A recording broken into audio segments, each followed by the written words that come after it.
going ahead and starting up for purposes of setup. So if you're watching at this time, it is 8 minutes until start time. So there'll be a little bit of dead space just because I want to have plenty of time to set up all of the mechanical and technical aspects of this.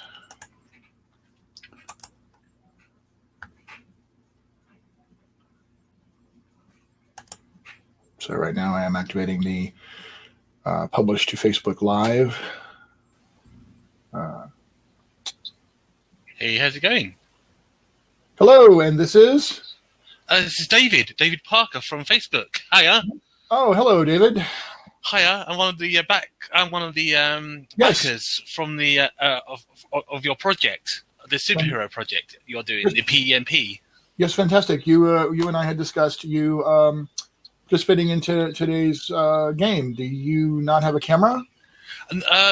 Well, my camera doesn't want to work on my iPad. It seems like every time I try to connect, it says like there's like a sort of warning or sort of thing saying, "Oh, we can't." It says that the camera can't connect to the system or the network. I don't know what's going on, but I tried several times today to try, to test out the camera on my iPad, but it just won't. It won't work. So yeah, which is sad. So I'm on my computer. So yeah, which is there you go. Really. So sorry you can't see my face. Well, I told others that we had to have a microphone and a camera just because it was going to be easier to sort of, for people to see who's doing what and everything like that. But we'll see if we can make it work without a camera. Just to, we'll have to work better at making sure I hear you and you. Everybody will be more or less taking turns, kind of in a more traditional gameplay style anyway. So yeah, we'll figure it out.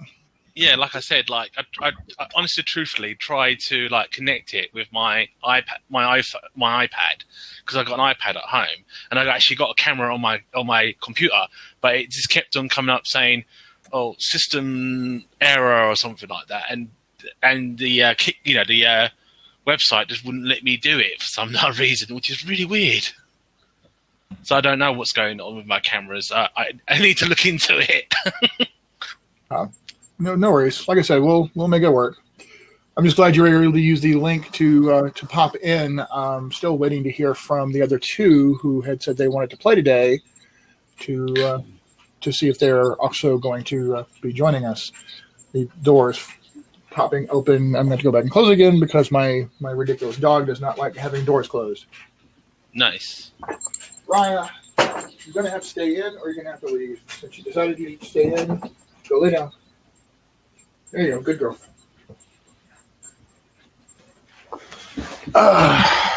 Working from the home office.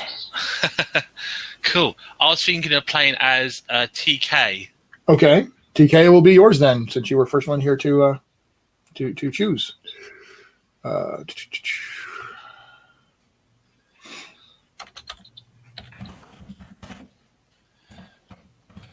I'm really looking forward to playing because that way it gives me an idea of the mechanics a bit more and get an idea of how the game works and everything, So I'm really looking forward to it because I have watched you, but you explain things quite fast and it's really hard to take it all in. I apologize. That's all right. I guess it's not your fault. I guess you're quite excited about your project and want to get it out there, I guess.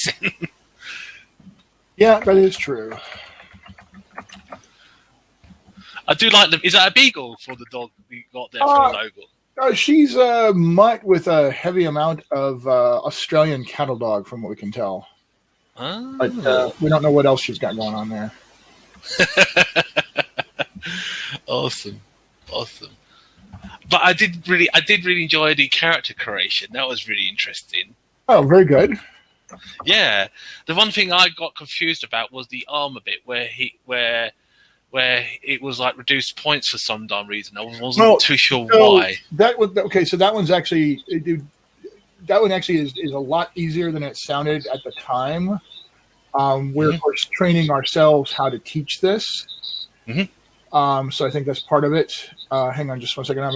I don't multitask well, so I'm typing something into Facebook real quick, and then I'll explain that further. Cool.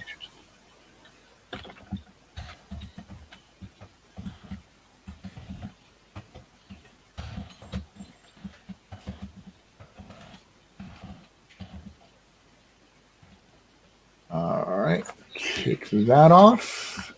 All right, so for those who are watching, as I'm now streaming off to Facebook, I am currently on with Mr. David Parker, who is one of our 3 players today.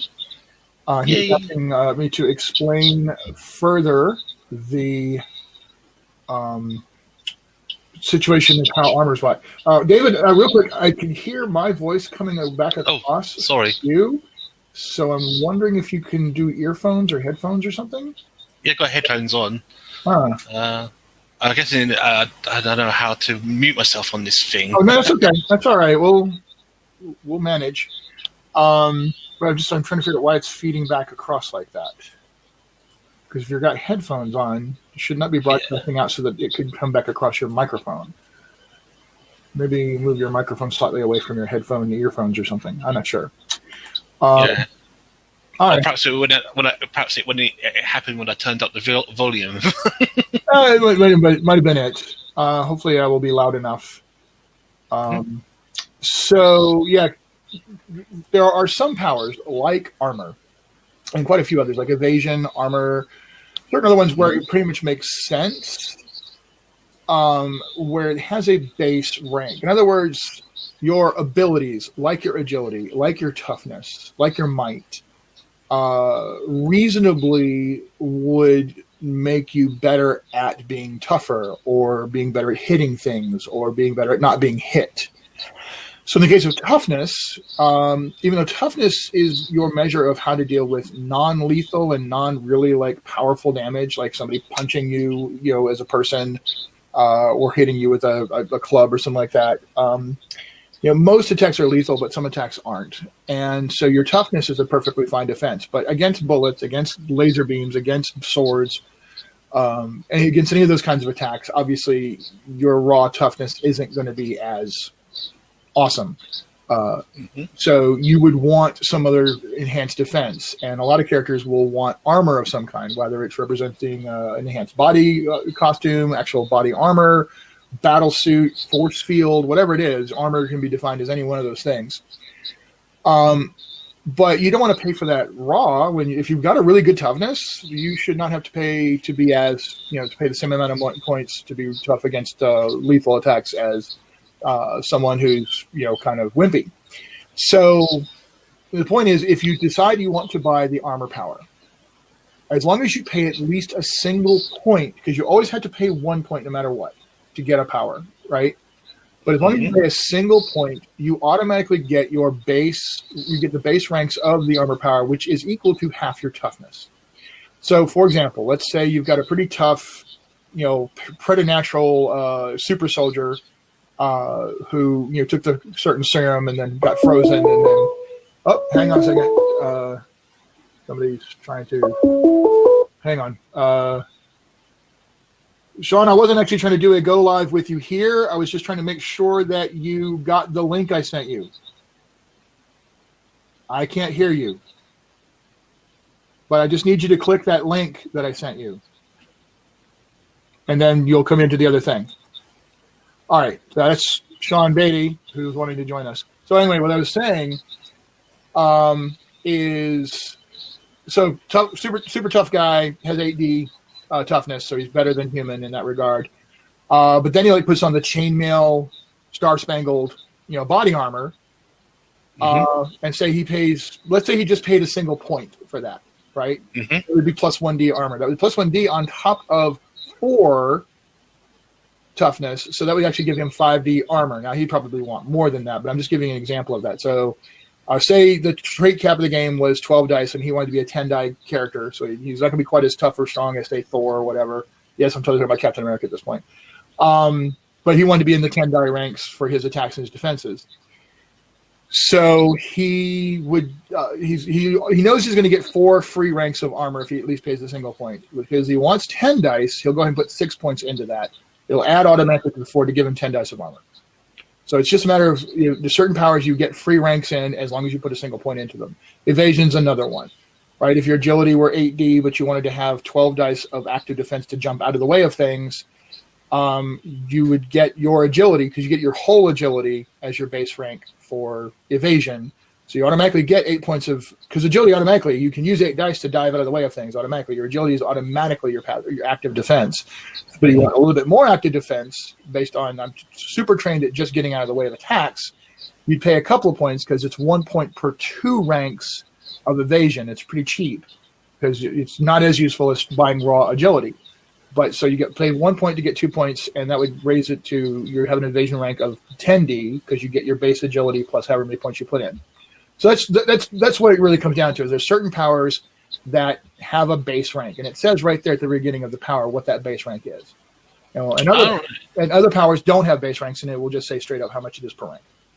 Cool. So let's speaking about like superheroes, like you mentioned like Captain America and that sort of thing. What about like the Incredible Hulk? He doesn't wear armor, but he gets tougher every time you hit him because he gets angrier. How would you do that as a character concept or as a sort of like power? Hang on a second. Still trying to help Shawn get into this thing. There's a couple of ways to do Hulk, and it really comes down to how people, how different, because different writers interpret Hulk different ways, and different readers, different fans are all going to interpret Hulk in different ways. I would straight up just build Hulk with armor, but what I would build him at is a certain level. He has a certain level of armor, has a certain level of might, has a certain level of other things. And then there's a boost power that allows you to have more, but only under certain conditions as opposed to all the time. Mm-hmm. And in the case of Hulk, he would actually use the special one called Rage, which is a very specific one that Len created to represent exactly that, to represent the Hulk. So actually, I'm opening up the rule book real quick to look at that for you, because I'm still waiting for the other players at this point. Oh, nice. I'm trying to figure out. Hello, everybody else. I'm sitting here talking to our friend David while we're waiting for some of the other players to get in here. And I just realized we're kind of... King Zombie, I emailed it to you. I don't know what else to do. It was in the email. Please look at your email. There's a link right there in the email. If you will click that email, it will give you the option to do the thing. I don't know how much more clear I can be. So that's why I found it. I found it in the email. So King Zombie, if you would please, look at that email and click the link in the email. I just resent it, and I just sent you another email to do that. If you click on that, that'll bring you in. But Hulk, I would build. There's, like I said, the boost power. There he is. I made it. He found it. We're just discussing how to do. So boost has a con called Rage. The power activates when you get really mad. However, your intellect and all your talents drop to 1D. As long as you remain angry enough to use the power, your rage always subsides at the end of the scene. You should also consider the quirk Bad Temper Flaw. So basically, there's a way to do Hulk as a certain base level of power, and then Hulk gets way the hell more powerful with the Rage Con on a boost ability. So that's the way you would construct that. But yeah, I would totally give him armor just to represent that, he's tough enough. He's bouncing bullets off that chest. Now, some writers and artists have interpreted that separately. They've made it more like that he is incredibly tough, yes, but he actually gets shot. It's just he's also got ridiculous recovery powers, almost Wolverine level regeneration. I've only seen that one done a couple of times, though. Most of the time, he's just that resilient. So, we were supposed to have one other person today, a person named, it's spelled Johua, Johua, in the backer stuff. And they said that they would like to play today. And I've sent out stuff to this person. So I'm trying to give them a moment to try to get in here before we get started. But because I wasn't sure how else to get a hold of them. I'm actually, I realized that from now on, I'm going to have to, when people request to play, I need to make sure that we have a good way to communicate. I need to either have them as a Facebook friend or I need to have them, I need to have their email address. So if you're watching and you decide that later on you want to be one of the people playing in one of these games, you are going to have to give me an email address or friend me on Facebook so that we can communicate more. Oh, yeah, Facebook. Because I do a lot of stuff on Facebook, so that's a good place for me. So welcome, Shawn. Is it okay to call you Shawn? I know you were that's King fine. Zombie. David, who unfortunately does not have a camera working. He tried, but it couldn't get it to work. Yeah, it just kept. Hi, David. Hiya. It just kept on saying like error, cannot connect camera. Check your webcam. Check your connections. It comes up. The message kept on coming up every time I try to connect. And yeah, I've been trying all day to try and figure out why. I've been reconnecting it, unplugging it, the whole shebangs. And yeah, it's just not working. I even tried on my damn bloody iPad, and it won't. Because I don't know if you've got an iPad, but an iPad has a built-in camera, and even that won't connect to the actual system, which is really weird. So we're gonna have to go voice only for David today, but we'll have you on camera. And like I said, I'm gonna give it another couple minutes to see if I can if I get anything from our friend Johua. All right. Okay, so yeah, that was another message for you trying to reach back to me, and I'm not seeing anything else from him. So it's Robert who's also playing, correct? Robert. Oh, who's the other person who I can't see? David. That's me. David, sorry. Hiya. Sorry, David. That's right. That's all right. That's no problem. Most people call me the Bard because because I don't know. I don't know how I got that nickname, but it's a long story. But I won't go into it. But yeah, most people call me the Bard on Facebook. The Bard. All right, fair enough. Yeah. All right. So I am. I've got another screen over to my other monitor, so I can just sort of keep an eye on what's going on with the Facebook chat.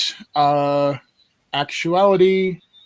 I'm not sure if Corinne is one of the people who is watching. Yes, she is. Corinne, can you do me a favor?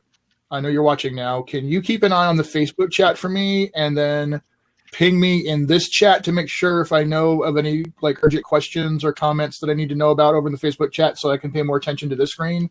So I would really appreciate that. And welcome to everyone. We haven't really done an official welcome thing, but I'm going to do that now and say welcome to everyone who's currently watching. We've got 38 people watching here. I can't even begin to tell you how many people we've got watching over on the Facebook rebroadcast. So yeah, that's kind of wow. Although it looks like the Facebook froze. I can't tell if it froze or not. But can you hear me all right though? Yep, I hear you just fine, and I hear Shawn just fine, and I'm just okay there. So that's yeah. All right, so we're going to play a 1 hour demo. Well, 50-minute demo now, perhaps. Oh no! So, there's only the two of you, and so that does mean you're going to die, almost certainly. But yes. Wait, the superheroes, we don't kill people. You'll must be put in the hospital for a very long time, probably. I'm just kidding. Okay. I'm just kidding. Obviously, I'm kidding. So, David, yes. who's not on camera, wants to play TK. So, Shawn, that leaves you Alabama Slammer, or Vigilant, or Citizen Soldier. I was thinking Vigilant. Okay, so Vigilant and TK will be our heroes that are called in today. Now, I've got these two poker chip things, which, yes, you'll see the Rifts thing on them. So, because poker chip, Savage World uses the special poker chips and stuff. I'm hearing my voice come across one of y'all speakers again. I'm kind of hoping you can work to help keep that from happening. I have headsets. Yeah, I have headsets too. But it's just somehow it's doing a thing, and I'm not sure what's going on there. But we all It will be slightly Wait, hang on. aggravating, but we will deal with it. But anyway, I've got two. These two chips for me represent adversity. These are my adversity that I will get to spend for my bad guy. And Corinne, of course, letting me know who's over there. So like I said, just keep an eye over there, sweetheart, and let me know if anybody has anything that they're trying to say while I pay attention over here. All right, so we're going to set this in Pinnacle City, which is the core setting for Prowls and Paragons. It is the setting that is being presented in Pinnacle City's Most Wanted, which is the villain's book that is being Kickstarted at the same time that the core rules are. And then, of course, we have a huge line of additional support product that is planned for that as well. So the way we're doing this today is you will have, I hope you have it open on a PDF or you printed it out or whatever, but you have the character sheet there in front of you to play that character and the free Quickstart rules. I hope you have a pile of six-sided dice, which you're going to need. And we're just going to do this totally trustworthy. You just roll the dice there at the table or whatever, and then tell me, how you do, and that's perfectly fine. And of course, you guys would note at the top of the character sheet how many resolve your character has. And you will have that to spend. Of course, if you invoke a flaw in a negative way for your character, in a way that really does impact your character's gameplay in that particular moment, you can earn additional resolve. You can also earn additional resolve if you just say or do something really cool in the moment, very heroic, maybe something fun and funny, but you don't want to turn this into a joke fest, and then that's not a good way.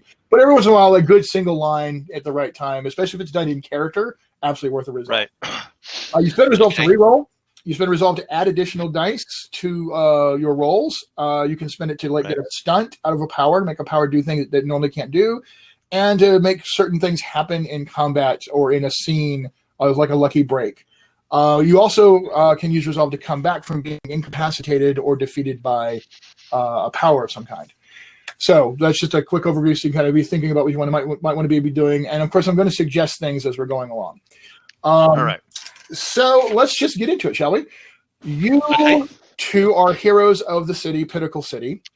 There has been a crime spree performed by Crime Spree in Pinnacle City. She is a super speedster who is known to manipulate time at a very limited level.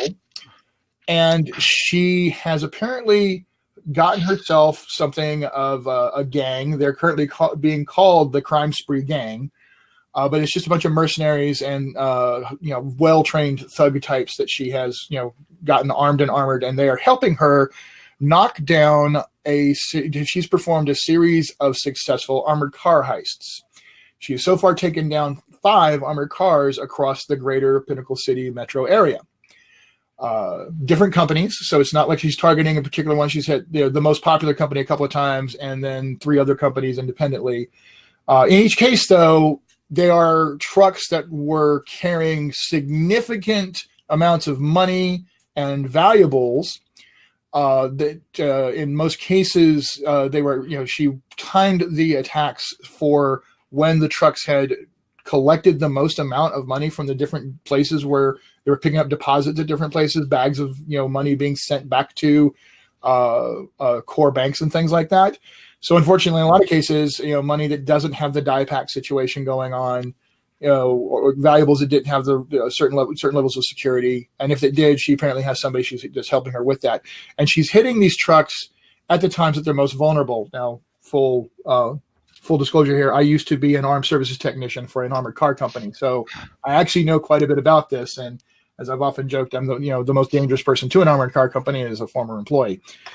So she is hitting these trucks at times when they're doing major, like right before they're doing major deposits into major banks and stuff like that. They're like pulled up. The truck is open, and it's wide open, and they're going guys outside, and she's going in and she's using her amazing super speed abilities to hit these trucks. So Aegis, being the major agency that deals with paranormal and preternatural crimes, has been called in by the Pinnacle City Police Department and, of course, Chamber of Commerce to please do something about this. And they have, in turn, asked Vigilant and TK if they can help out with this situation. So that being the case, the two of you are currently saying they're talking to Lieutenant Jameson of Aegis.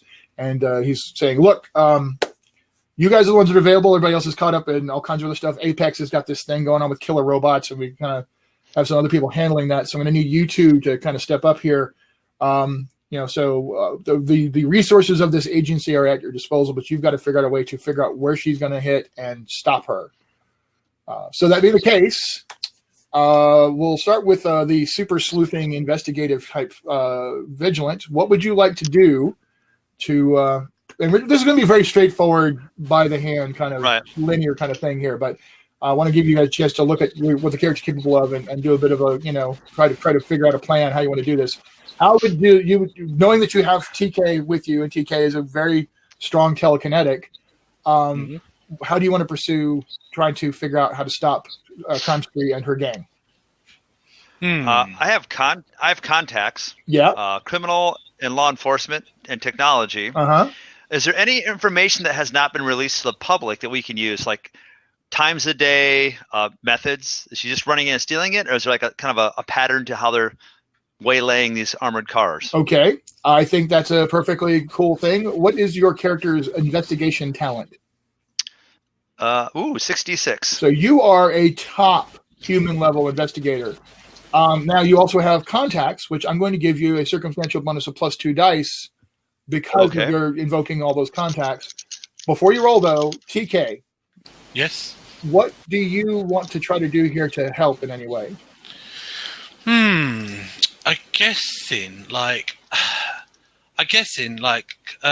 gonna try. Like, how well do I know this speedster? How well have I bumped into her in my past life?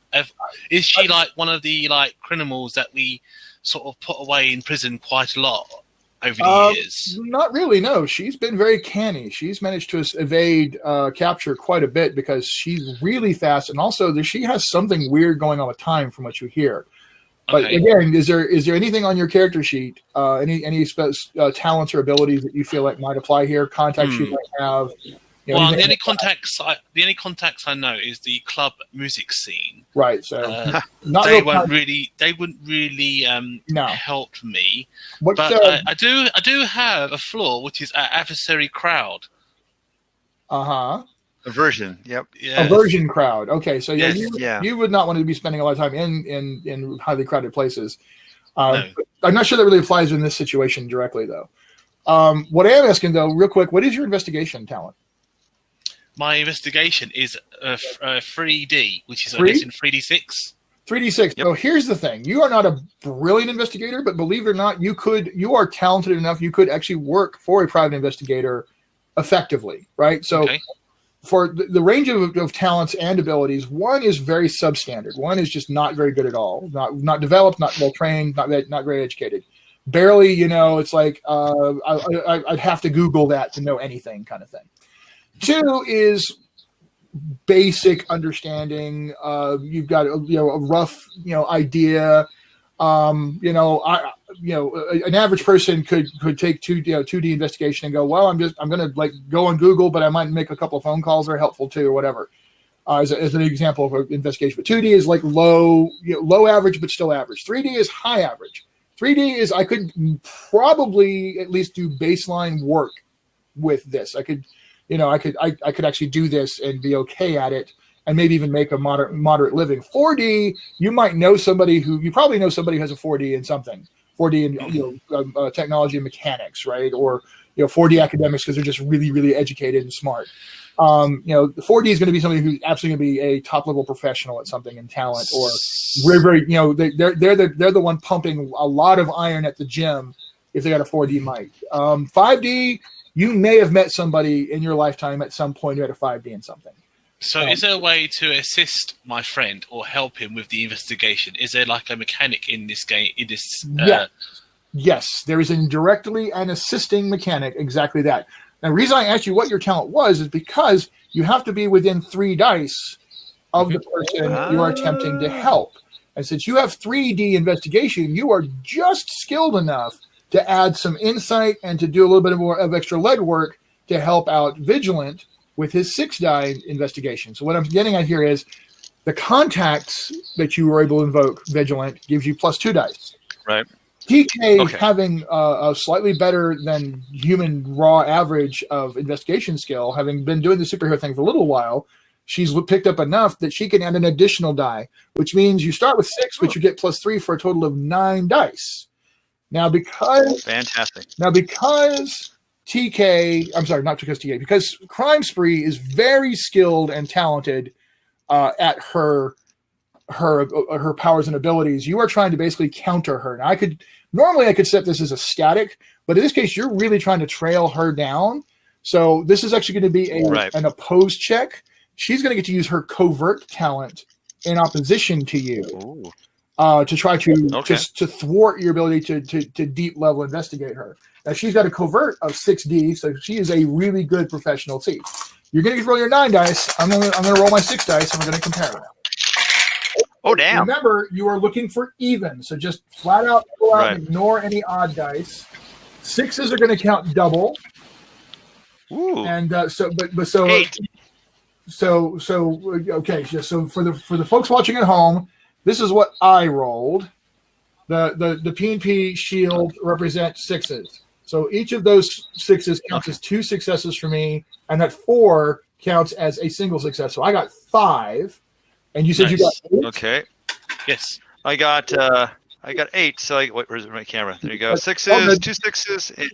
There you go. Oh, good. You won't need to do that every time. I just wanted to show people what you look like. So you got 8 total successes versus my 5. That means you got 3 over me, which means you have complete control of the narrative of this situation. So there's 2 ways this game can be played, and each player gets to choose how they want to do it. Some players like having control of their narrative, and so they can do that. And the GM was like, okay, take it away. You tell me what happened. Some players are less comfortable with that, and they prefer traditional results. So another player at the table might tell me, I would prefer traditional result, and then I would take over and give the description, and maybe they can throw a little something in if they get inspired. Do you prefer traditional, or do you like narrative control? I've never done narrative control, so let's go with that. Let's try the narrative control. For it. The scene is yours. You have achieved absolute success in your investigation of her. What happened? Not Vigilant. Crime Spree, in her attempt to be edgy and random, actually has unwittingly created a pattern of her crimes. Like a timetable. She's it's a certain time, either morning or evening, like morning drop off, evening drop off. Actually, all of the evening drop offs, because that's when they'd be loaded up, taking money back to wherever they're going to on valuable items. And she's kind of established a pattern around the city where she's been spiraling out from her center, wherever she's starting at. It's been kind of a spiral. Nice. So I've got a good idea. Probably the next hit's going to fall on this route. All right. Perfect. TK, do you want to add anything to that, or does that sound good to you? No, that sounds good. That sounds good to me. Right. Yes, and we definitely need to set up an ambush for this hit that she's going to hit next.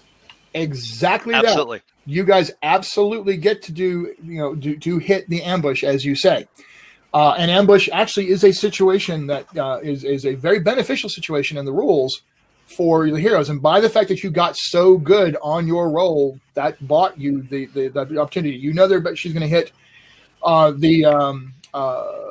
the Ellery Bank and Trust out in northwest side of town. There's going to be a Federal Reserve drop off of money there, and so it's going to be a really, really big hit. You've also been able to determine that what happens is she uses her mercenary guys to basically create the initial distraction and throw down on the guys. They don't use lethal tactics, by the way. Just so you know, there's another thing you figure out. They use tasers, they use beanbag rounds and shotguns, they use pepper spray and tear gas and things like that.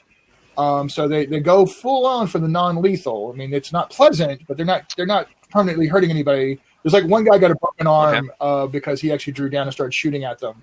But there's been very mild injuries. So they're not good guys, but they're not murderers, and they don't, Okay. In fact, as you get the impression from your investigation that a couple of guys in these teams probably would be less inclined to be so pacifistic, but that just seems to be a thing of hers. She's not interested in that kind of thing being attached to her.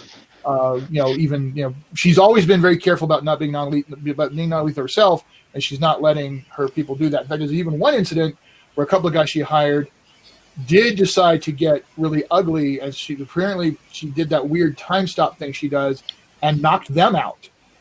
She still grabbed all the money, but she knocked them out and left them for the cops. So that kind of person.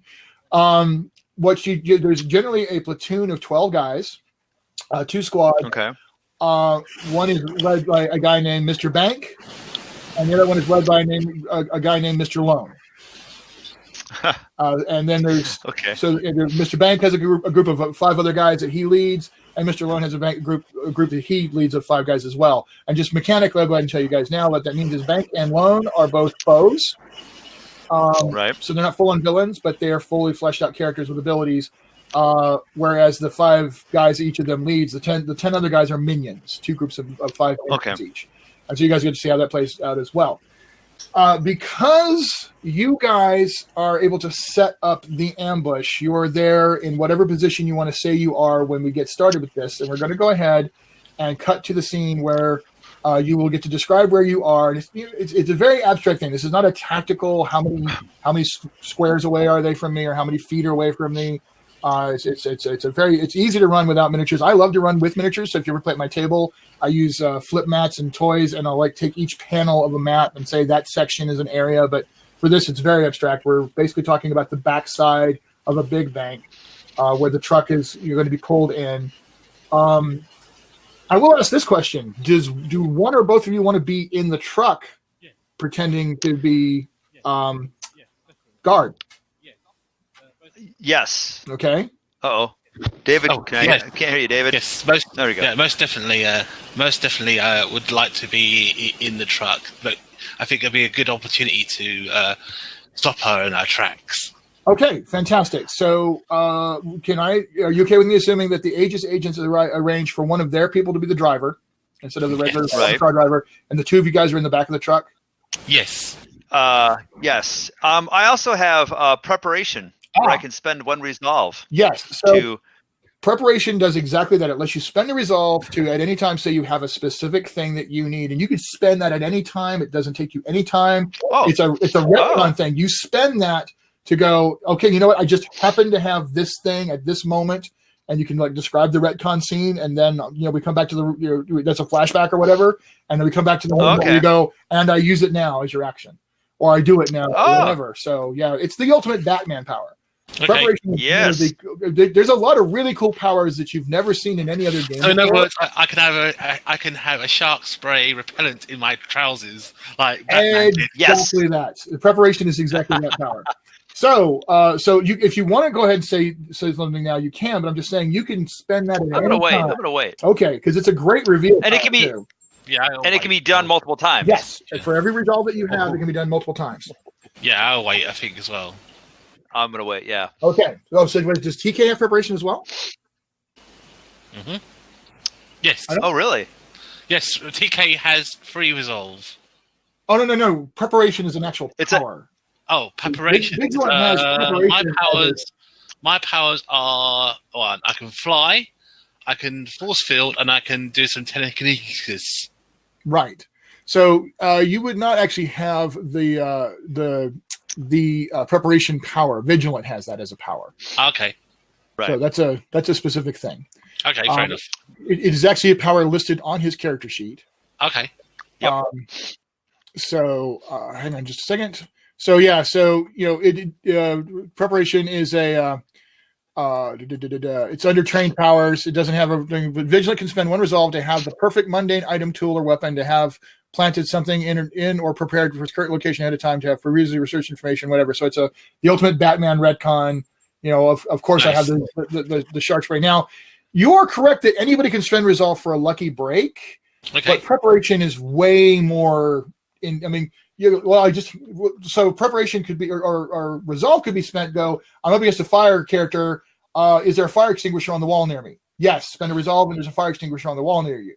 So if it can make any kind of reasonable sense as a lucky break, you can spend anybody can do that. Okay, What Shawn can do is have the, you know, I did this research and I was able to come up with this device that will do this very specific, oh my God, effective thing against this person's weaknesses and flaws.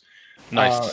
And so he could spend that and then immediately ask me, does she have a flaw that I can exploit here? And then, okay, so here's how I'm going to exploit that flaw and that kind of thing.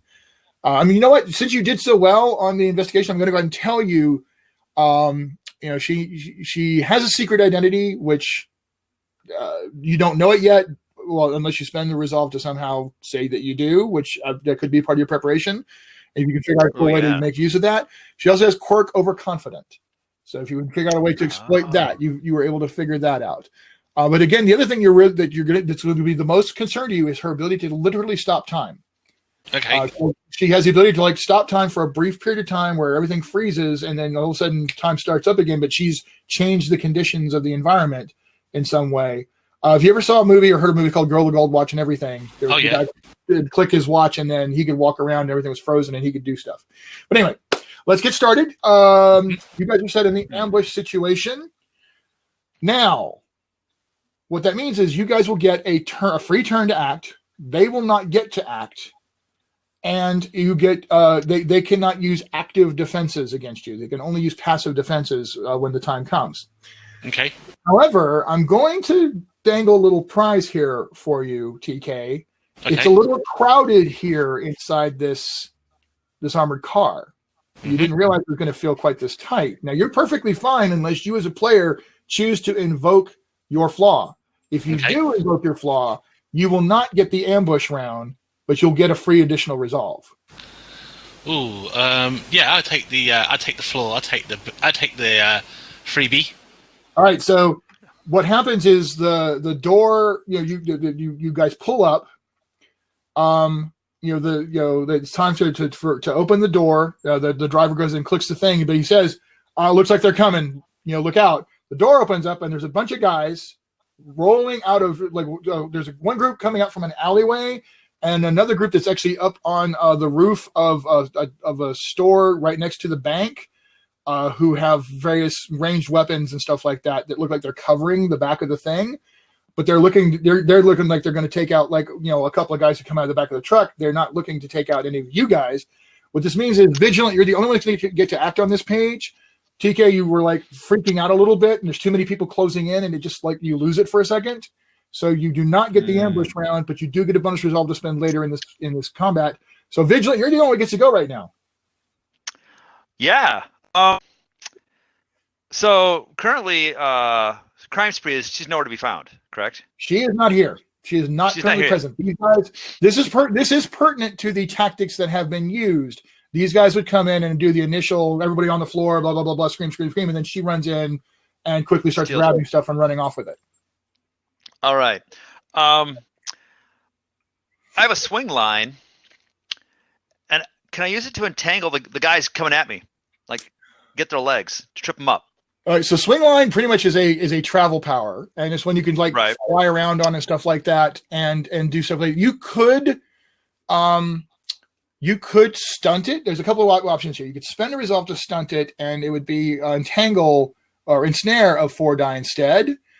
But you could instead drop that preparation thing to say that you plan for a specific net gun kind of thing, which would actually give you something more effective than using your swing line for it. If you wanted to say you did that.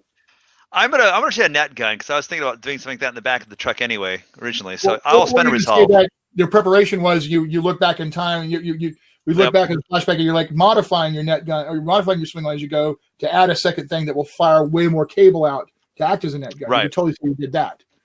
That's what I'm doing. So we dropped the resolve, which by the way, your character has 8 resolve, so you can do this kind of crap all day long.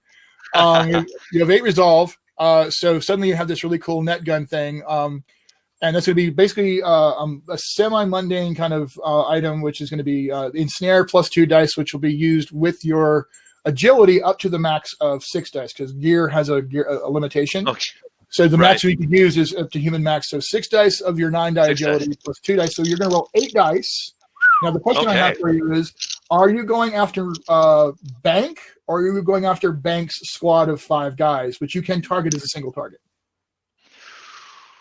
Oof. What do you think, David? What's that? Do I know anything about Bank?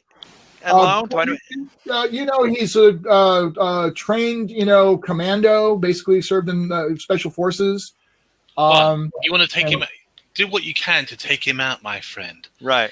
Yeah. Now, I will also point out that you can attack 2 different targets. It's just you'll lose 2 dice off of each attack if you do. That's going to be 6. Oh, that's going to be 6 dice, though. Yeah. Can I assist in some way or not? No, you lost your page this round, remember. Yeah, you lost your page. You could spend Resolve to help your thing, but you just earned that Resolve. If I were you, I'd hold on to it. Okay. Yeah. I'm going to fire one at Bank and one at his crew. So you're going to go ahead and go for both of them. Yep, and if your TK can do range stuff on the rooftop with all the magical fun stuff. Right. So let's go ahead and deal with Mr. Bank first. All right. You roll 6 dice. Mr. Bank has an agility of 4D and a might 4D. So both of those would be that he would use to try to defend himself. So we will go ahead and roll his 4 dice and see how he does. And he gets 4 successes. I have 4 as well. So that's 0 net successes. So then, now, not counting if you decide to spend any Resolve, which you can. I'll explain what you can do in a second. Well, actually, let's go ahead and cover that. Do you want to spend any Resolve to try to get any net successes? Either you can reroll with 1, or you could add 1-for-1 additional dice. Like you could spend 2 Resolve to add 2 more dice. I'm going to spend 1 to reroll because I'm feeling lucky. Okay, so just spend 1 to reroll. All right, go for it. Watch me totally blow this. 5. Wait, no, sorry, 4 again. Well, monkey butts. No, wait, I'm sorry. That's only evens, right? Yeah. Oof. 1. 1. You will get the best result, but it doesn't matter. What happens is that bundle of net hits him, but he manages to just roll out of the way, and it catches one of his arms, and he kind of shakes it off real quick. But you get to roll again to try to do a wider one that hits the group of 5 dudes that are coming at you. They are a threat rating of 4 dice, which means minions have a threat rating which represents their die roll for most combat and related type actions. They will get additional dice because there's 5 of them there when they attack you, but they're only getting to roll 4 dice in the defense. So go ahead and roll again to see how well you do against these guys. Ooh. I rolled a single 6, so I only got 2 successes. I got 5. All right, so your 5 successes versus my 2 means you will take 3 of them completely out of the fight. So that squad, 3 guys go down, completely wrapped up in the net. Only 2 are left in that group will be able to act. So you also reduce their numbers and you reduce their effectiveness. That was your action on the opening page. Now we go to the next page where now everyone gets stacked. So you got the cool ambush round. Now, of course, the situation there is we go in order of edge. There's 2 ways to do this. You can do random or you can do static. It's faster to do static, so we're going to do the static this time. Crabsby has an edge of 30 because she is, in fact, a super. So, yes. Yeah. She's going to come flying in because she's watching everything like that. So she will actually zoom. Yes, I have an edge of 8, actually. Yes, you have an edge of 8, and Vigilant has an edge of 18. 18. So 18. It'll be Crime Spree, then Vigilant, then TK, then Bank and Loan, and then the minions. That'll be the order for combat. So first thing is her. She comes flying in. She is actually like, oh, hello, heroes. Figured it was about time. Vigilant, I'm guessing you figured me out. That's all right. I'm ready for you. She jumps in real quick and basically does this like vibrating 2-finger thing to pop you in the neck and to pop TK in the neck. So she's doing 2 attacks. So she's taking 2 dice off. She's doing the stun attack. It has the touch con, so she has to run up and tag both of you. So she normally has 12 dice of this, but she's only getting 10 dice each because of the fact that she's... Can I react? Yes. No, see, this is the next page. You are no longer frozen. You are totally able to react. So each of you need to pick what your defense is going to be here. Now, there's active and... My defense is going to be my superpower. I'm going to activate Force Field. All right. So you will totally throw your force field up to protect yourself here. Yes. So let's just looking at the character sheet to be sure. Force field, 12 die area. So you actually want to throw the force field up over me and my friend if I can. Okay. All right, so you can, but that's an action as opposed to a reaction. Okay. So I'm fine with that if you want to do it because it's a really cool effect. Yes. What it means is you are going to spend a resolve. Which I'm going to do. To jump. Right. That jumps you in the order. It's another thing you do with resolve. So now you actually go each page before Crime Spree does, unless I spend an adversity to jump back ahead of you again. So now you are top of the page. You're choosing to spend a resolve to jump to the top of the order, and then when you do that, you do the action to throw your force field up. So the force field will act as defense against both of these attacks. If she manages to break the force field on her attack against you, Vigilant, you still get your defense. Okay. Okay. So do I roll my 12 dice? Yes, you do. Okay. Yes, you do. So you're rolling 12 Wow. dice. And rolling 10 All right. dice. I tell you what I got. I got a 1, a 5, a 2, a 6, a 6, a 2, a 3, a 5, a 4, a 4, a 4. So pull all the 1s and 3s and 5s out. Uh-huh. The 6s will count as 2 successes each. The 4s and 2s will each count as 1. Go ahead and total those up in terms of number of successes. It's like 8 or 9, wasn't it? It's a lot. Sounded like it. But just like ignore the odds. 9. I got 9 successes. Woo. Holy crap. I'm not even going to bother spending adversity to try to beat that then because that was really brilliant. So she comes flying in to go in and she just, bam, bounces right off of your telekinetic wall and staggers back, kind of actually slams up against the back of the wall, looks up stunned, shaking her head going, what the? How did you? What?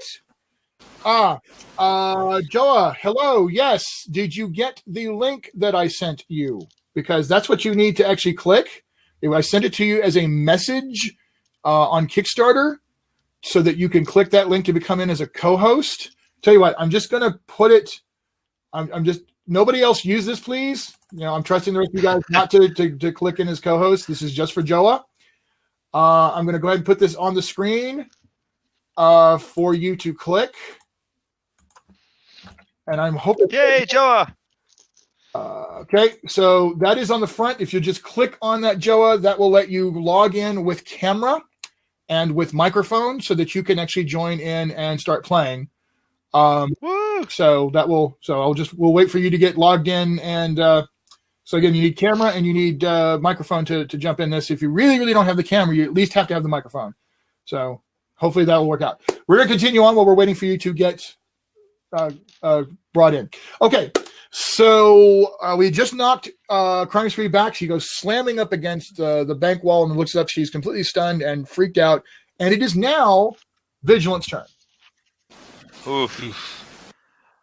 I'm thinking if we take out Crime Spree, I would argue at least the crooks would probably go to the winds. Indeed. I mean, the fish we want, the big fish that we want, yes. The big fish, not the little fish. Let's go after the big fish, my good friend. Justice will prevail. Yes. So, Johua, I'm asking, can you type or do something to let me know if you're actually coming in or not? And then let me know what character you want to play. But go ahead, Vigilant. Let's do it. So I've got, let's see, 2 Joe sticks. Yep. And I'm going to see if I can't kneecap her. And there he is, Joa. Woohoo! Fantastic. Good to see you. Thank you. Did you get my message from before that had the link in the Kickstarter message system? I did. It wouldn't actually accept my equipment for some reason. Oh, I'm sorry. I'm very sorry. It's tech. So I'm going to ask you guys a question. This is supposed to be a 1-hour demo, but we kind of got a little bit late start, and Joa just got here. Are you guys good with going past the hour? Yeah, I'm fine with that. Yeah. Okay. Absolutely. Cool. Absolutely. Then we'll go until we get to a satisfying conclusion. Everybody, it's going to be a 1-hour plus demo today because stuff. Woo! Okay. Yay. So, Woo! Joa, real quick, we're going to resolve Vigilance action against Crime Spree. And then we're going to talk to you about who you're going to play. I'll go into it right now. TK and Crime Spree, or TK and Vigilant are in, so it's either Alabama Slammer or Citizen Soldier for you. Oh, hi, little person. Hello. Hi. So you are going to use your. You want to do your martial arts. Yep. Joe sticks and try to cripple her legs. So you're going for the 10 dice. Now, you have two options here. You can just do the attack, and it's just a cool description of the attack, straight up damage. Or you can do what's called a strategic attack, where you are specifically trying to cause an effect that's going to slow her down and have her possibly lose speed. Yes, specific attack. Okay, so you will use your 10 dice. She's still going to defend with her super speed, but if you get enough successes, you can end up like causing her to either lose dice completely, which will slow her down and mess her up, or you could cause her to like lose her movement and stuff like that, depending on how well you do. That would be fantastic. So I will roll her super speed. And I can do weakness detection if I take a 2 dice penalty to target her weak points, and she gets half her passive defense ranks. Now, that is normally like a penetrating effect against armor. However, if you're willing to spend for preparation, say that you studied how she won. I will allow your weakness detection to work. I will do that. All right. So it's minus 2 dice, so it'd be back down to 8 dice then, correct? Right. You just knocked her dice down to 5 dice. Oh, it takes my dice to hers, not mine? You lose 2 dice for doing it. Okay. Her defense ranks in half by doing it. Oh, she's on 5. Okay, good. So that's what weakness detection does. It reduces the defense roll. Okay, good deal. So normally, that's for everybody else is watching. Normally, weakness detection is only a way to like penetrate armor or like hard, passive defenses. However, this is a game all about narrative. It's a game all about fun. It's all about creativity, and it's a beautiful tool for GMs to allow creativity and play with it. So in this case, his character has that preparation ability we talked about. He spent the resolve to say that he prepared by studying how she moved. So I was totally fine with this one-off use of it doing something atypical and still having the core mechanic effect of cutting her effective defense in half. It's just it's at the end of the day, the numbers are the same, right? Cutting her armor in half or cutting her super speed in half for a one-shot deal. The game really works beautifully for that. All right, so how many successes did you get? I got 6. Yeah, so no, I'm not happy with that at all. Because Joa is here. Am I saying that correctly? Yes. Okay, I just want to make sure I'm not totally mangling that. Because you're here, I actually get 3 adversity now because I get 1 for every player. I'm spending the 1 I just got from you to re-roll, and I'm going to go ahead and spend 1 more to give her a bonus die. So I'm rolling your 5 dice again. I'm adding a die to it. That only leaves me 1 left, by the way. I did better. I did a lot better than I did before, but probably not good enough. You rolled how many successes? 6? 6 total successes, yeah. Okay, so I got 5. I got 5 successes out of that. So that means you are going to have a mild effect. Now, what that means is you can either cause her to be at -1 die to everything she does until after your next turn, or she'll be at half speed in terms of her actual movement. That won't necessarily take her dice of super speed reaction away, but it means she won't be able to move quite as far if she chooses to move. So which do you like, the die penalty or reducing her movement? So how much resolve can you spend at one time? All of it. And so I'm 1 above her. If I spent 1 more, that'd be a better success, correct? Now, if say you wanted to spend 3 resolve to add 3 dice on top of your results, you could do that. Now, I don't like doing string betting, so once you decide you're going to spend extra resolve, you just kind of do it the one time instead of keep doing it. But if you want to go ahead and say, I'm going to spend 3 more resolve for 3 more dice, you could. Or however many you want to do. Right, and that would definitely have a much more permanent effect on her abilities. Yep. I will spend 3 dice, that bringing me down to 2, because I'm curious how this will play out. So, all right. Rolling 3 more dice. Bring it. Woo, 3 more. 3 more successes? So, 3 more successes. So that would put you at the 1 to 2, 3. 4. That gives you 4 successes. So now you can either make it where she cannot move at all until after your next, or she's minus 2 dice to all her rolls until after your next. Make her not move.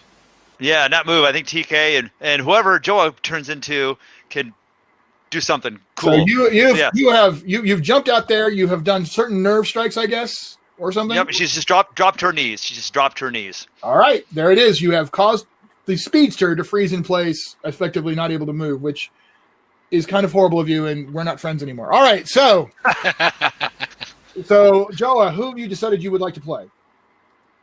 I think I'm going to try Alabama Slammer. Nice. Of course, you're going to bring the other speedster in. Yeah. Happy. All right, so fine. Since you're bringing a speedster in, go ahead and you're going to go ahead and get to go. So you were also called in by Aegis. You know that your friends TK and Vigilant were already on the scene. They did an ambush against Crime Spree and her Crime Spree gang, which was a couple of special forces guys that she hired named Bank and Loan, and each of them has a team of 5 minion type mercenaries that they lead. Vigilant was already able to neutralize 3 of the 5 under Bank. The other 5 being led by Loner up on a roof across the alleyway of a single-story building. They all have ranged weapons that they're going to be unloading with, which, by the way, they use non-lethal attacks. They use tasers.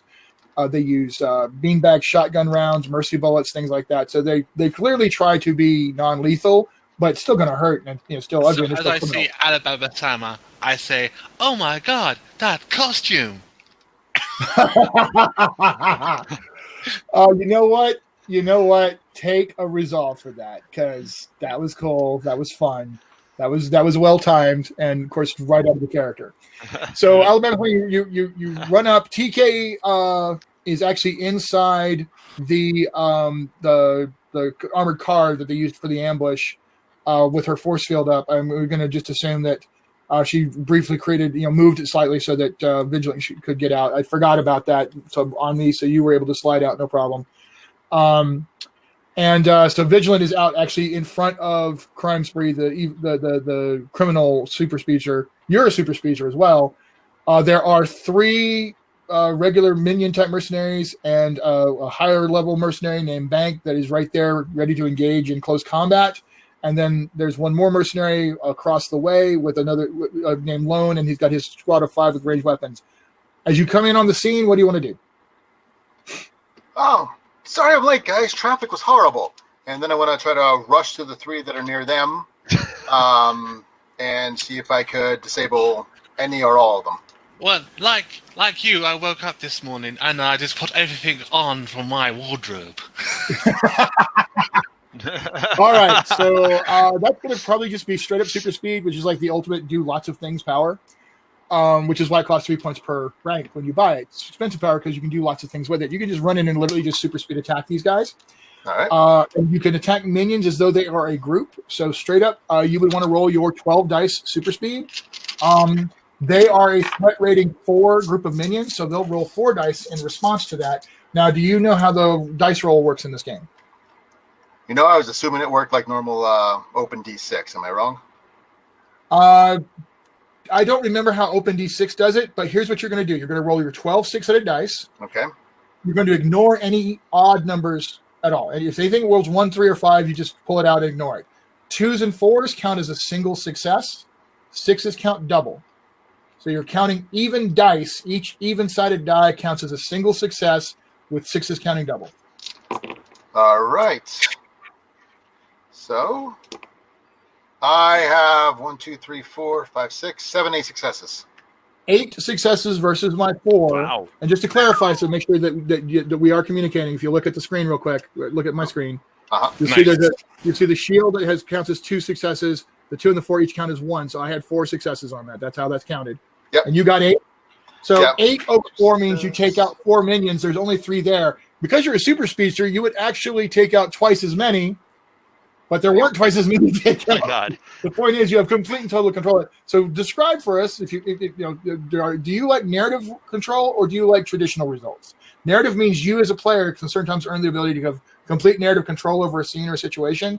Traditional results means I just describe what happens because you're not as comfortable having scene description, and both styles of play are valid at the same table.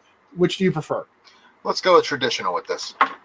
Traditional, right? Because you some sliding in, you grab one guy, and you're in the middle saying, "Sorry, I'm late, guys. Traffic was which was murder." And it's like when 2 guys go flying away and they slam up against walls and slide down, and the third one is just standing there, kind of stirred, all shocked, and you go, rabbit punch right to the forehead. And it's like really light, but hard enough to just stun him, and he falls over. So all 3 guys are out, and that minion is done. So in other words, a pow, a zap, and a kapowie. Just like in the good old days of Batman. All right, so that brings us, all the heroes have gone because TK, you avoided to throw up the defense at the beginning of this page. The only ones left to go are Bank, Lone, and that group of minions. So Bank is standing there. He's looking around at all the people. He's like, now this just sucks. But he's got his beanbag shotgun, beanbag round shotgun. And he's got to protect the boss. And since you were taking the minions, he's going to turn around and Vigilant. He's going to fire that at you. So, question. What? I do have a question. How long does my force field stay up for? Is it for just a page, or until you drop it? Or until you drop it, or something breaks it. Okay. Oh. Now the problem with the force field is your force field does not have the permeable, so you would have to drop it to do any attacks out of it. Okay. I'd forgotten about that when it was protecting Vigilant. That was my bad. So that's why I said, forget it. Vigilant was able to slide out. Okay. But you will not be able to do anything else with it unless you drop it. Now, there's a pro you can buy, which allows you to allow attacks to go through one side but not the other. I've got a guy in one of the campaigns I'm running who does that, and I really hate him. Because he creates this fortress for the whole team, and they stand behind the fortress, blah, blah, blah, blah, blah, blah, and it's awful. But it's a really cool power. So anyway, so Vigilant, like I said, that you're being fired at. So you can use your agility of 9 dice to dodge out of the way. You are wearing an armored bodysuit, which grants you 6 dice passive defense. Under any circumstance where there's not a condition in play, you always want your best defense, which in this case would be 9 die agility.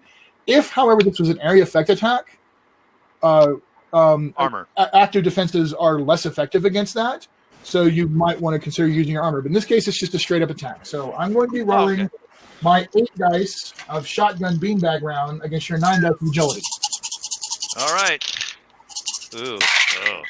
Oh, sheesh. And I got 2, 3, 4. I got 6 successes. Oof, I got 2. All right. So the way this would work, unless you do something about it, my 6 over your 2 would be 4. That would be 4 points off your health. You'd still be up. You're still in the fight. You're just get really, really hurt. Now, you could spend resolve to roll. You could spend resolve to add more dice, or you could wait, and if you get knocked unconscious, you'd spend resolve to come back. You can do that once per fight. I don't have a lot of resolve left to spend. I'm going to take it. I'm going to say I tried to dodge, and I guess you'd narrate. So because you'd got full control, correct? You try to dodge. The beanbag round catches you right in the rib cage, the left rib cage, and spins you around, and you actually fall down, and you go around like the side of the truck and kind of disappear from view. So it looks to Alabama Slammer and TK like you just got taken out of the fight. They don't know that you're still breathing at this point. All right, that was Bank. Lone, on the other hand, says, all right, fire! He is going to try to shoot through the force field that you have out, TK. Right. So go ahead and roll your force field again. He's rolling 8 dice, so it is potentially capable of knocking it down. All right, and I'm rolling 12 dice again, yeah? You're rolling 12 dice, yes. All right. Good luck, TK. I got 5. Hang on, let's see. Oh, hang on, I got to roll this. Hang on, count. Hang on. Have you rolled yet? Oh, yeah, no. Just give me a minute. Well, no. Wow. I want to use this. I want to use this as a chance to point out another rule. You can choose to auto success. For every 2 dice you don't roll, you can claim an automatic success. It's up to the GM how they want to play that. In this particular case, I'm going to go ahead and tell you, I rolled 5 successes. All right, shall I tell you what I got? I got 14 successes. Oh, never mind. Yeah, you totally want to roll instead. 14 successes. So that beanbag round just pings off of that like throwing a stuffed animal at a tank. And it's just nothing. And he looks at his shotgun, he looks down at you, he's like, okay, we're in trouble, guys. Take out the speedster. And they're all looking like, you high? Just do it. Okay. Blah, blah, blah, blah, blah, blah. And so the guys open fire. So they have a threat rating 4. because they're armed, and there's, at all they get +2 dice, which would be 6. But because there's up to 5 of them there, they get +2 more dice. So they're actually going to roll 8 dice. Alabama Slammer, once again, there's 8 dice versus your 12 dice of super speed to defend yourself. Same as before. 2s and 4s are 1. 6 are 2. Yep, that's it. That is every single time. That's how that rolls. Now these guys really wanted to stop you. They were very motivated. That scares me. Yeah, well, my dice woke up on that one. 2, 3, 4, 5, 6. Come on, I got 7 successes on 8 dice. Nice. What'd you get? 8. Wow! So these taser darts. No, all good. I totally trust. These taser darts are. I mean, you're dancing and moving out of the way. One of them, like, kind of almost goes right past your cheek, but just manages to miss. So, you're fine, but they got close. They got very, very close. By the way, if you're just now tuning in, yes, this is supposed to be a 1-hour demo. However, we got a little bit of a late start, some technical difficulties, that kind of thing, and the guys all said they wanted to keep playing, so we're going to play on through, and it should wrap up in a short bit. But thank you guys for tuning in. Now, that was the minions, so that's the end of that page. So we start at the top of the next page. TK, because you spent the resolve to do so, you get to go first. All right, so does it cost an action to drop my force field, and would I? Nope, okay. No time. All right. Totally free. So I'm going to drop my force field. I'm going to look at the evil speedster, yeah? Mm-hmm. And I'll say to her, I can't believe you chose that outfit to wear like that. All right? I don't like What's her with you and people's clothes? Yeah. But I look amazing. What are you talking about? And I wish to, I'm going to do, because my flaw is power limits, yeah? Because I want my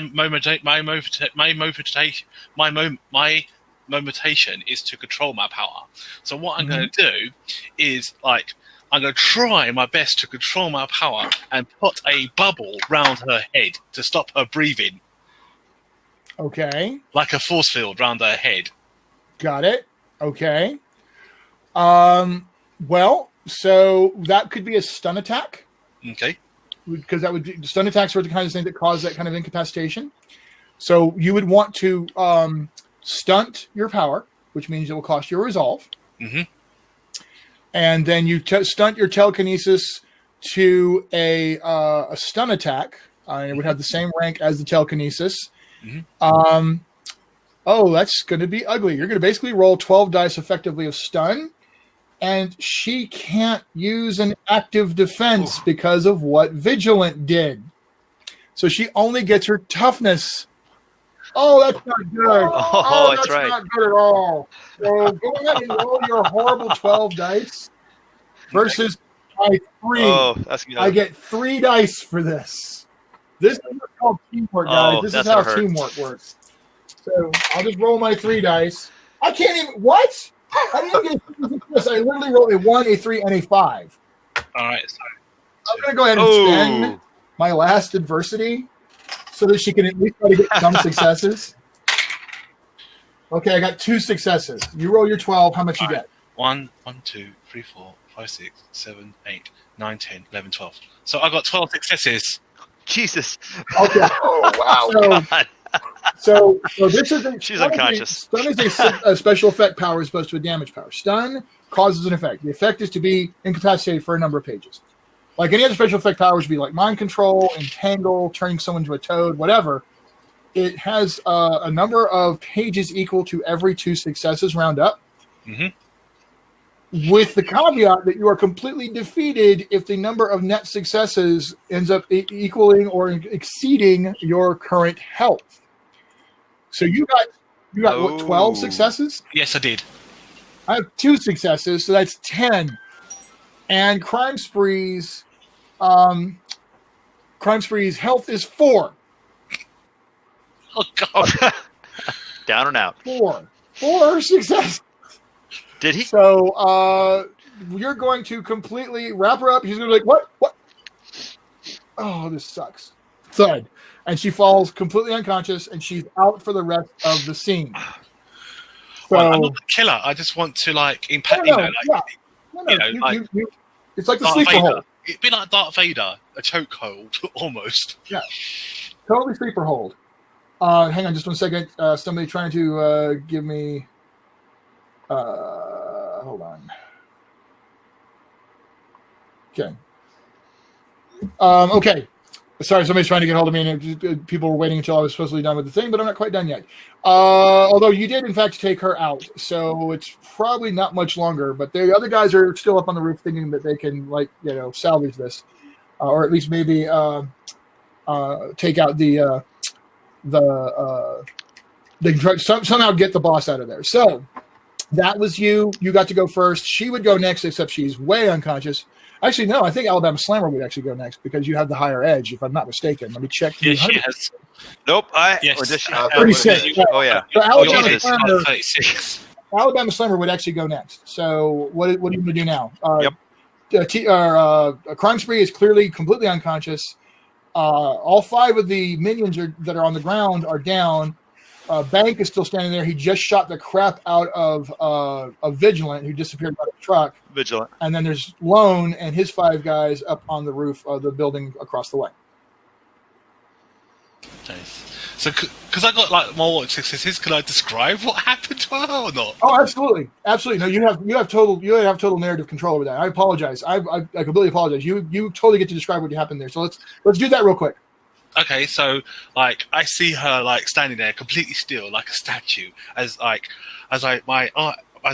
sort of gloved hand turns towards her. I reach out and like put 2 fingers towards my head and really concentrate, saying, "Come on, sweet powers, do your thing." And like a purple-ishy bubble pops around her head like a goldfish bubble, and she's like going tong tong tong tong tong like that with her hands, and she drops to the floor right in front of me, right in front of me on the floor. So like she's right next to me, and she can't do anything. Oh, perfect. Yep, she's completely collapsed right at your feet. You standing very triumphantly over her. Yes. And you, totally perfect. Exactly right. Thank you for calling me on that, David. Absolutely perfect. Yes, that was totally. So in other words, the bad guys have to come downstairs from the roof to come and get her. Through you, which actually does change the tenor of the situation dramatically. But we're back to Alabama Slammer. What did you want to do now? Am I allowed to do 2 things?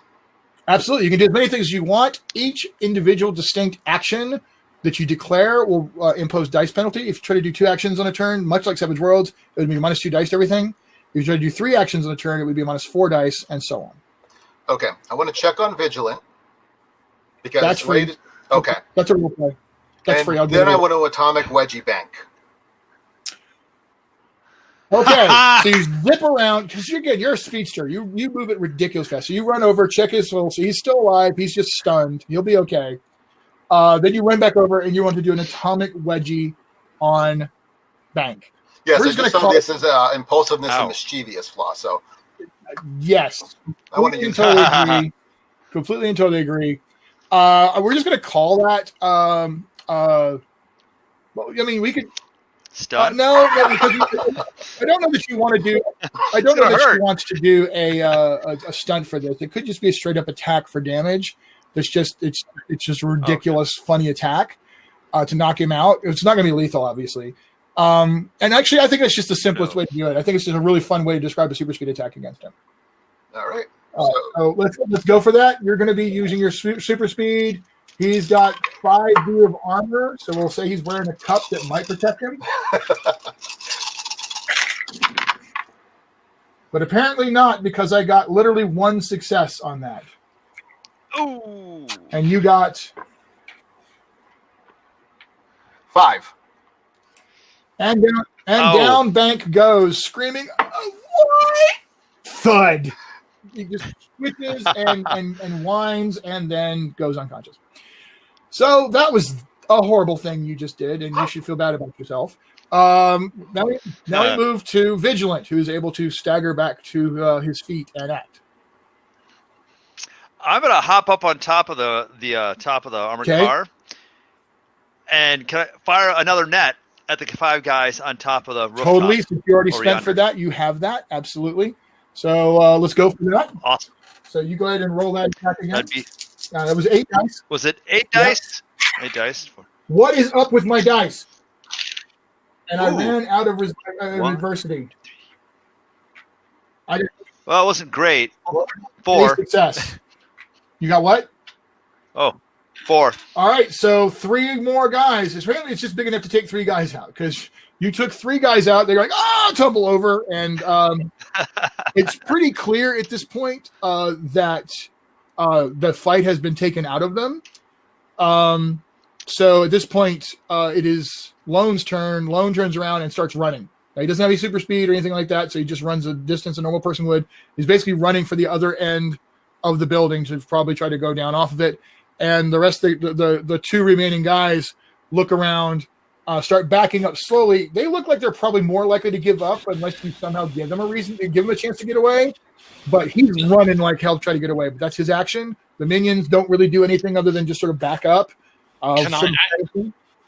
And then we come back around on the next page. That's, by the way, I want you guys can tell there's a lot of actions going on here. This actually goes very, very fast. Yep. So TK, we're back around to you. All right. So as he's running away, I say, get over here. You're going nowhere. So I wish to use my telekinesis of aura. Instead of pushing him, I wish to pull him 100. I can use my telekinetic powers. I can lift up 100 tons with her mind. She can use this power to perform attacks and actions, defenses against psychic attacks. So I want to pull him towards me and like pump, like really fast into my fist. Right. So he is going to he can either use an active defense, which in this case is his agility of 4D, or his might to try to break out of it, which is 4D. Either way, it's 4 dice versus your 12. I don't see this going well for him at all. But let's go ahead. No, isn't his telekinesis 20? Oh, it was 12. Oh, sorry, misread it. 12 dice. You're right. So TK's rolling 12 dice. I'm rolling 4 dice. Oh God, I got 2 successes. I got 10 successes. So yeah, exactly what you said. Describe it because you just knock him the hell out. So like I say, where do you think you're going, sweet things? Come over here and have a taste of my little fist. And like he just goes off his feet as he's like does that.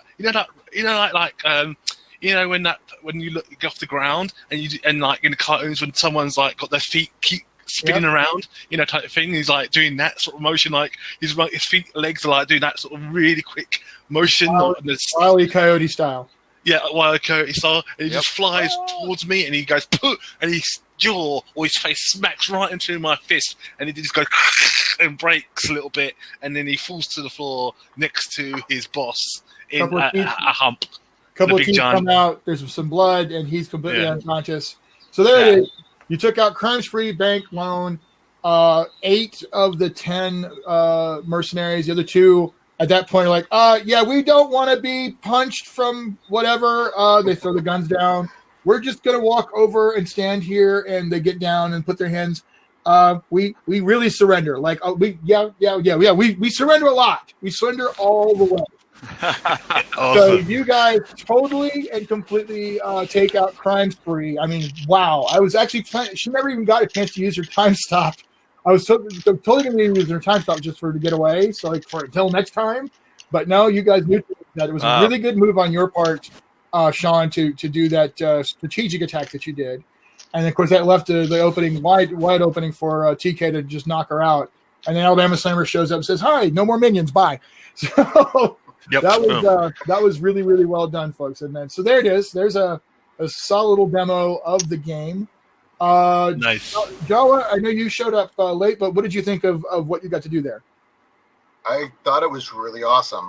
Really quick, very simple to do. I liked it. And at the same time, completely wide open for all the creative stuff. If you want to all the different things I was able to do with just that one, the super speed move was, Right. Nice. Shawn, what'd you think? I like it. I used to play Champions back in the day, and that was a very crunchy system, and this would have been all night, literally. 3 hours of playing, and this is so much easier than crunching the numbers like the fact that telekinesis is pretty much up to your imagination is kind of cool because Yep. other games you have to buy each individual little power, and it's like, oh. Yep. This is just okay. What can you do with telekinesis? Exactly. Love it. And all the creativity, right? And you saw it also preparation, like what you can do with that and the way you can play with that. And then David, what did you think of playing TK? I think it was really good. I thought it was really fun to play her, especially it was really fun to play her. It reminds me a bit like of the X-Men woman from X-Men, a bit like her especially her motive, which is like to gain control of her powers, type thing. Yeah, a bit like Jean Grey a little bit, type thing. So it was like, it sort of like reminded me a little bit of her sort of thing, a little bit, type thing. And did you enjoy how the powers worked? Yes, I definitely enjoyed the powers. I thought it was really good to play a superhero game because it's like, there's not many superhero games out there, type thing. I know there's quite a few, but they don't get really that mentioned that much, type thing. It's basically like the games that I mostly see on YouTube or Roll20 or Facebook. It's basically D&D games or other games like that. So it was really nice to play a different system and to play a very quick combat system, quick combat system, and it's really and I really enjoy it. It's really fun. Thank you. Len Pimentel did a brilliant job. The original Pros Paragons was already brilliant. I mean, it really was. It's what sold me when I was going to have to stop and do Savage Rifts. So I stopped doing my own game system, and then when I read that, I was like, okay, I'm not doing my own game system because this will work. And then we spent the last 5 years tinkering it up to this, and it is a fantastic game. I'm very proud to show off his amazing design talent, and what little bit I added to it, I'm also kind of proud of too. So I'm really glad. Yeah, so my one question is, what is the difference from the old edition and the second edition? Well, you're all going to get to see that because everyone's going to get the original one for free. But quite frankly, it comes down to any kind of like iterative changes. That one was very, very. I'm not going to say beer and pretzels, but it was like a couple of degrees above a beer and pretzels game. It was very simple. It's like you had a pile of dice instead of points, and you allocated your dice to different abilities, but it was all kind of one for one. There really wasn't a lot of granularity in terms of character creation. Some powers just didn't really work within the simpler framework. Combat was slightly different, but the basic resolution system was the same, counting even versus a threshold. So all those core ideas were there. This just adds a whole multiple degrees of depth to the system without complicating it out of reach. So there was no such thing as strategic attacks, and now there are. So you could do the cool, I want to have an effect other than just doing damage or knocking them unconscious. You could do I want to do a teamwork type thing. There's a lot more emphasis on teamwork. There's a lot more on creative control over what you can do and expanding what you can do through imagination. There's a lot more ability to take a single power and just have a lot of fun with it. At the same time, balance. There's also a heavy emphasis on I can play Thor, you can play Captain America, she can play Scarlet Witch, and you can have all those characters, those Marvel Cinematic Universe characters, all in the same battle, and it's going to play like that. It's going to feel that fair. You can feel like you're Captain America, not an over-juiced up Captain America, but actual Captain America, but you have all the cool stuff going on that makes you able to stand toe-to-toe with Thor and feel like you're also a badass hero. I mean, Vigilant was a lot less dice than you guys, but had the preparation ability, had the ability to kind of compensate like Batman would do in a situation where he's along with Superman. And both those characters are going to look awesome. And in fact, Len did a Justice League game where it was Batman, Superman, Wonder Woman, Green Lantern, and all those characters. And everyone at that table had a blast. The Batman player had the most fun because they went nuts with the preparation power. And it's like, okay, we're just doing our things. I'm Superman. I Superman it. While Batman goes, well, I'm going to Batman that, and I'm going to completely solve the problem. So that's the game really brings out those in some. I'm just looking forward towards my hard copy when and hopefully you will sign it for me, a copy. Oh wow! So we didn't really set that up. So what you'll have to do is get me invited over to a convention in England, and then I will more than happily sign a book for you while we hang out and play. I'd love to come back to England. I've been to England twice. This time I have to go to Ireland though. I'm Sean Patrick fan, and if I don't get to Ireland, it's like a sin. So I got it, but I would love to. I would actually love to attend a convention in England again. I was honored to attend Gen Con UK back in the day when they had that, and so I'd love to come back. Nice. So that would be the thing. Or if you let me get over to the States, I'll sign the book for you then too. So cool. Because I can't remember what bits and bobs I get. Because I think I get a hardback and I get like a PDF of the villains book. I think something like that, don't I? Yeah. It depends on which. I don't remember which level you're at. I donated $55. Oh, very good. Let me take a look at that for you real quick. And 55 is the Mystery Man or Woman. So you get the core hardcover. So you get that in hardcover, plus you also get it as a PDF. So you get a PDF right away, or as soon as we get the rest of the art and the layout done, you'll get the PDF, and then the hardcover, as soon as it's printed, we'll ship that out to you. You get the PDF of the villains book. You get any of the unlocked PDFs, and we've already unlocked 2, so you will get the 2 social media unlocks that we did, which will include the adventure that I'm doing for Modern Gods. Well, actually, me, Jennifer Scheinfeld, and Corey Williamson are working co-developing this one, and it's called Crisis Control. And so it's an adventure featuring a bunch of villains from my Modern Gods setting, so you get a little taste of the Modern Gods superhero setting. And then Eddie Webb will be doing almost certainly it's not 100% nailed down yet, but he will be doing an adventure probably in the Pinnacle City setting, and that's Eddie Webb of White Wolf fame and Pug fame and all that. Would it be okay to actually print off the actual villains PDF once I get it? I appreciate that you asked, but it is always okay for you to print PDFs. Game publishers. We love PDFs because, quite frankly, the margin is better for us. I'm the guy who will be totally transparent. I'll tell you guys everything you want to know about how this stuff works. We make more money because those are basically ones and zeros instead of actually a print cost. So if you want to go and print it yourself, we are more than happy for you to do so. It doesn't bother us in the least. So, all right. Now, I thought I'd ask because, I don't want to get into trouble. Once I get the villains PDF and I want to print it out, type thing. No, perfectly fine. And if for some reason you took it to a local copy shop and they're like, we don't see whatever, that actually reminds me, I need to remember, Corinne, I know you're watching, help me remember, we do need to put a permission to photocopy as granted, just so that local photocopy stores will allow. It's something that most publishers do, and I just want to make sure we remember to put that notice in. But either way, I'd send in, you say, hey, Shawn, I need a signed letter. I'll send you a signed letter so you can have it printed at a print shop if you want. I appreciate your support. So, all right, guys, anything else? All right, cool. No, that's all. No, that's good. Awesome. All right, guys, well, thank you so much. Great. I hope you will share around to everybody how much fun you had with this. The replay will immediately, as soon as it finishes wrapping up, the replay will be on the thing, and I'm going to actually upload it as a YouTube video as well. You guys were actually the first ones to do this style.